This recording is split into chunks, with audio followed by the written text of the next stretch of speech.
Hi friends, मैं आरिता सिंह आज फिर हाजिर हुई हूँ आप लोगों के सामने एक छोटी सी कहानी लेके। इससे पहले मैं आप लोगों को एक ही बात कहूँगी कि ज़िंदगी में कुछ भी करो तो ऐसा करो कि भीड़ में अकेले तुम ही नज़र आओ। तो जो कहानी मैं आपको सुनाने जा रही हूँ ये वाकई कुछ इससे मिलती जुलती है। मैं आपको बताऊँ, आज से 15-16 साल पहले की बात है कि मैं सीपी में खड़ी हुई थी। मैंने गाड़ी पार्क की और मेरे हस्बैंड वहाँ पे कुछ काम के लिए गए, तो मैं वहाँ पे खड़ी गाड़ी के अंदर बैठी हुई थी। इतने में एक छोटा सा इतना बड़ा बच्चा, कोई होगा 11-12 साल का बच्चा, आया और वो मुझे कहने लगा कि 2 रुपये दे दो आंटी जी, मैं बहुत भूखा हूँ, प्लीज़ मुझे 2 रुपये दे दो, मैं बहुत भूखा हूँ। अच्छा, वो देखने में बड़ा सही लग रहा था, ठीक है, उसके कपड़े कुछ बेहाल थे और शक्ल सूरत बेहाल थी, मतलब इतनी भी बेहाल नहीं थी कि जितना वो दिखा रहा था, पर फिर भी मुझे 2 रुपये दे दो, मतलब वो इतना गिड़गिड़ाने लगा। तो मैं उसकी शक्ल देखती जा रही थी। मैंने उसको कहा, बेटा मैं 2 रुपये नहीं दूँगी तेरे को, मैं तेरे को 10 रुपये दूँगी, पर तू मुझे एक बात बता कि तूने आज सवेरे क्या खाया। तो उसने मेरी तरफ देखा और मेरे को बोला कि मैंने आज सच्ची बताऊँ आपको। मैंने कहा हाँ। मैं कहा सच बताएगा तभी तो तेरे को 10 रुपये दूँगी। तो कहता मैं आज सवेरे मटर और रोटी खा के आया हूँ। मैंने कहा मटर रोटी? कहता हाँ, आज हमने ना मटर आलू की सब्ज़ी बनाई थी और रोटी खा के आया हूँ। मैंने कहा तो भीख क्यों मांग रहा फिर? तो कहता जी मैं भी भीख मांगता हूँ, मेरी माँ भी भीख मांगती है, मेरा बापू भी भीख मांगता है और हमारी एक छोटी सी बहन है, उसको लेके मेरी माँ जाती है और हम लोग भीख मांगते हैं। मैंने कहा अच्छा। तो मैंने कहा कि सवेरे मतलब तुम सवेरे कितने बजे आते हो? कहता सवेरे जब ये कनॉट प्लेस खुलता है, कनॉट प्लेस की बात दिल्ली की बता रही हूँ और बिल्कुल सच्ची घटना बता रही हूँ, मेरे साथ एक घटना बीती है। कहता जब कनॉट प्लेस से खुलता है 9 बजे तो हम 9:30 बजे तक यहाँ पर आ जाते हैं और दिन में जाते हैं 5, 6, 7 बजे तक यहाँ से निकल जाते हैं। मैंने कहा क्यों? कहते क्योंकि यहाँ पे ना मवाली आ जाते हैं और हमारी जो भीख का पैसा है ना, जितना भी हमारे पास इकट्ठा होता है वो खींच के ले जाते हैं। मैंने कहा अच्छा, तो तुम्हारे पास कितना पैसा हो जाता है? कहता कभी मैं 50 रुपये, 70 रुपये, 100 रुपये कमा लेता हूँ, ऐसी मेरी माँ कमा लेती है और मेरा बाप ज़्यादा कमा लेता। मैंने कहा तेरा बाप ज़्यादा क्यों कमा लेता भाई? कहता मेरे बाप ने ना अपने पैर में ना प्लास्टर लगा रखा है। मैंने कहा अच्छा। तो कहता हमारे पास 400-500 रुपये हो जाते हैं तो हम शाम को जाते हैं, पर मेरी माँ पहले चली जाती है। मैंने कहा तेरी माँ पहले क्यों चली जाती है? कहते वहाँ पे ना रेलवे लाइन पे ना जो है ना, वहाँ पे मुर्गे बिकते हैं, तो मेरी माँ मुर्गा ले जाती है वहाँ से और शाम को हम मुर्गा खाते हैं। मैंने कहा अच्छा। कहता पर जिस दिन हम लेट हो जाते हैं ना तो ये काके का होटल है ना, यहाँ से खाना ले जाते हैं। मैंने कहा अच्छा बेटा, वाह तेरी तो बड़ी ऐश है। मैं कहता हाँ। मैंने कहा तू पढ़ता लिखता नहीं है? कहता नहीं, पढ़ता लिखता नहीं, पढ़ लिख के मैंने क्या करना है, ये है वो। मैंने कहा बेटा भीख मांगने से तो अच्छा है ना तू पढ़ाई लिखाई कर ले, ये कर ले। कहता नहीं पढ़ता लिखता नहीं हूँ। मैंने कहा अच्छा, तू मेरे पास ना 10 मिनट में आ, मैं तेरे को ना वो देती हूँ, क्या कहते हैं, मेरे पास चेंज नहीं है। मेरे कहता नहीं आंटी देखो आपने मेरी सारी बातें सुन ली, आप पैसे नहीं दोगी। मैंने कहा मैं तेरे को बेटा पैसे दूंगी। मैंने ना अपनी ना एक फ्रेंड को फ़ोन किया, उसका NGO था और बिल्कुल कनॉट प्लेस के सामने था। तो मैंने उसको कहा, मैंने कहा तू दीपा 5 मिनट के लिए मेरे पास आ सकती है? मैंने कहा, कहती क्यों? मैंने कहा कि भाई तू आ तो सही। वो 5 मिनट में ना मेरे पास आ गई। इतने में वो लड़का भी आ गया। मैंने उसको 10 रुपये की जगह ना 50 रुपये का नोट दिया और मैंने उसको कहा, मैंने कहा एक बात सुन, तू ना इस आंटी के साथ जा, ये आंटी तेरे को ना सब कुछ देगी, खाना देगी, कपड़ा देगी और पढ़ाई की लिखाएगी भी। कहता नहीं, वो भागने लगा। मैंने फट उसका हाथ पकड़ लिया। मैंने कहा नहीं, तू भाग के नहीं जाएगा। मैंने कहा तू इधर इसके साथ जाएगा, पढ़ाई लिखाई करेगा, भीख नहीं मांगेगा। इतने में वो अपनी माँ को बुलाने लग गया, इसको बुलाने लग गया। खैर उसकी माँ भी आ गई, वो बच्चे को ऐसे टांगे हुई थी, एक छोटी सी लड़की को। तो मैंने उसको कहा, मैंने कहा अगर तुमने इसको नहीं भेजा तो मैं पुलिस को बुलाऊंगी और तुम सबको जेल करवाऊंगी। तो वो कहने लगी नहीं बीबी जी आप ऐसे मत करो, ये हमारा इकलौता बच्चा है, ये है ये। तो उसको भी कहने लगी तो महेश इधर क्यों आया, ये है वो। मैंने कहा देख एक बात सुन, तू इसको जाने दे, इसकी ज़िंदगी बनने दे और तू इसको रोक मत, और ये हर हफ्ते तू इससे जाके मिल सकती है। तो मैंने उससे फिर पूछा, मैंने कहा तू सच बता तू कहाँ की है? तो कहने लगी कि मैं राजस्थान की हूँ। तो मैंने कहा तुम राजस्थान से यहाँ क्यों आए हो? कहते जी राजस्थान में हमारे पास सब कुछ है, घर है, ये है, वो है, पर क्या है कि हमारे पास वहाँ पे पैसे नहीं है, हम पैसे के कारण से दिल्ली आते हैं। मैंने कहा, मैंने दिल में सोचा ये जितने भीख मांगने वाले हैं इनका यही कारण होता, क्योंकि मैंने ना अपनी मेट से भी ये बात सुनी थी कि गांव में उन लोगों के पास इतनी बड़ी खेती बाड़ी है, सब कुछ है, पर पैसा नहीं है। वो पैसे मतलब चीज़ के बदले चीज़ ले लेते हैं पर पैसा नहीं है। तो मैंने दीपा को बोला, मैंने कहा दीपा तू इसको ले जा और तू ना इसका ना एडमिशन अपने एनजीओ में कर ले। तो उसकी माँ पहले मानी नहीं, मैंने उसको बड़ी मुश्किल से मनाया। मैंने कहा देख इसको जाने दे और मैं तेरे को भी पैसे देती हूँ, तो इसको जाने दे, इसकी ज़िंदगी बनने दे, और अगर इसकी ज़िंदगी बन गई ना तो तेरे को ये कहीं से कहीं पहुँचा देगा।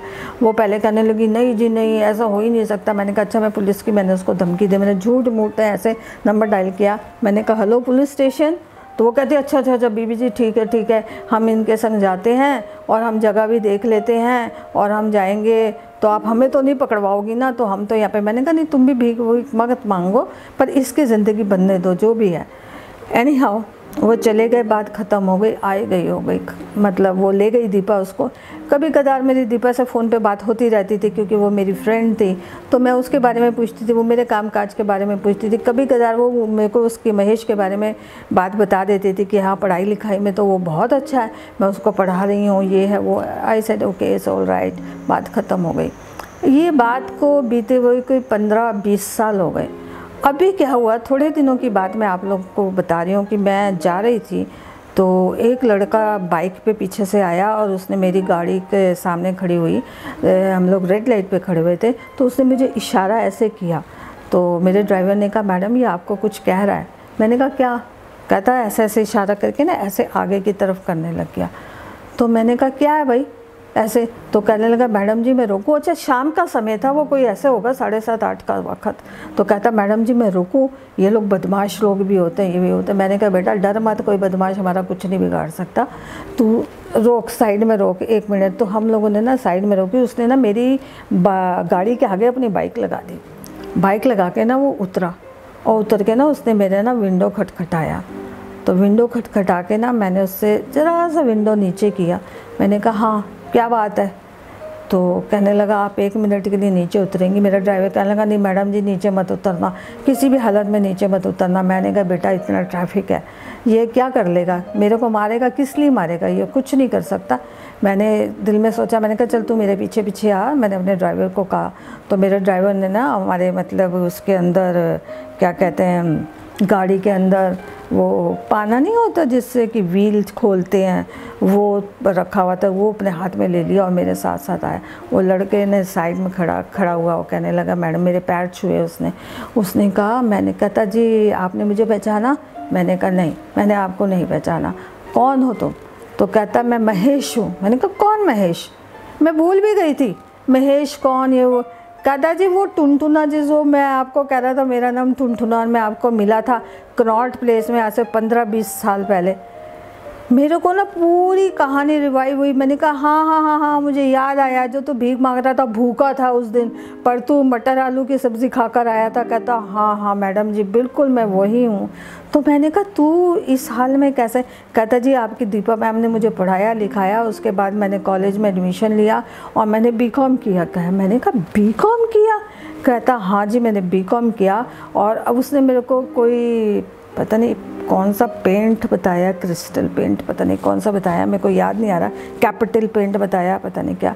मैं उस कंपनी में अकाउंटेंट हूँ। अरे मुझे सुनकर इतनी खुशी हुई और कहने लगा जी मैंने ना अपनी बहन को भी पढ़ाया है और अभी मेरी बहन भी कॉलेज में चली गई है और मेरे माँ बाप बहुत अच्छे ढंग से गांव में रह रहे हैं और हम बहन भाई यहाँ पर रह रहे हैं, काम कर रहे हैं और मैंने अपना घर बहुत अच्छा बना लिया। मैंने कहा तूने शादी की? कहता नहीं अभी शादी नहीं की मैडम जी, मेरे को अपना कार्ड दीजिए। उसने अपना भी कार्ड मेरे को निकाल के दिया और कहता आप मेरे को बताइए और मेरे को फ़ोन नंबर दीजिए और मैं आपसे मिलना चाहता हूँ।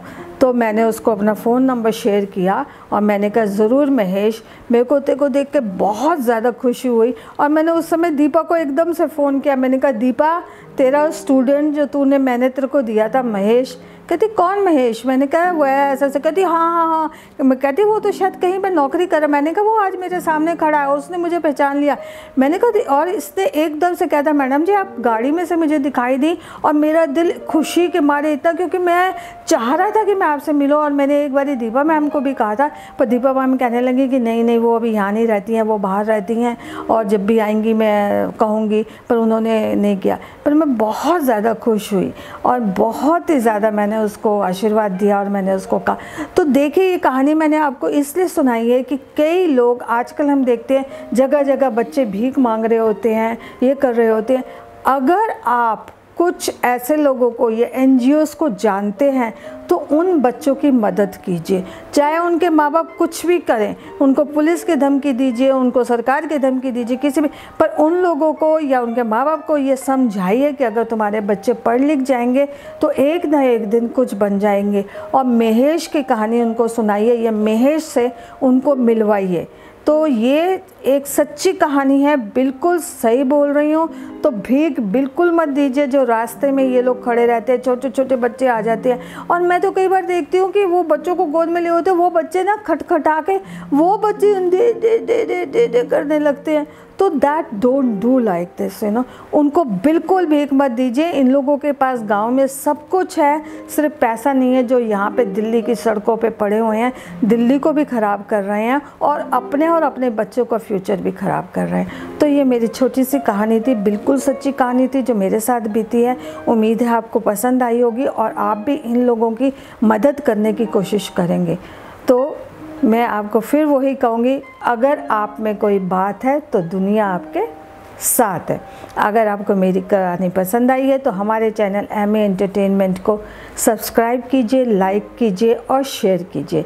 और हर एक को ये बताइए कि भीख मत दीजिए, बल्कि उन लोगों को प्रोत्साहित कीजिए कि वो आगे बढ़ें और कुछ न कुछ ज़िंदगी में बने। तो see you again, thank you very much, bye, all the best.